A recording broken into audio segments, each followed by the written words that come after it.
One of the most frequently asked questions about Performance Max campaigns is how can I find the insights which contain information about search terms and keywords people are entering in when looking for these particular campaigns.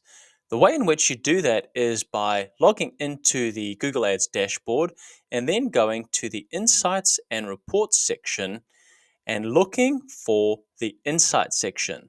Once we have found the Insights section here, we just want to click on it, and that is going to take us through to the particular Insights section. We want to select the campaign, which is a Performance Max campaign that we have been looking for. So let's go to the sales training campaign.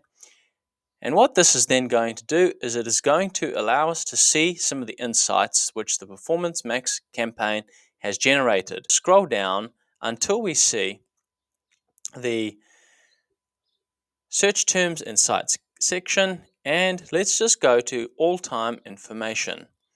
What we can see now is that these are some of the search terms which have come up that people are entering when looking at the ads shown in the Performance Max campaign. So we've got salesperson skills, how to become a sales consultant, ABC Academy, high ticket sales.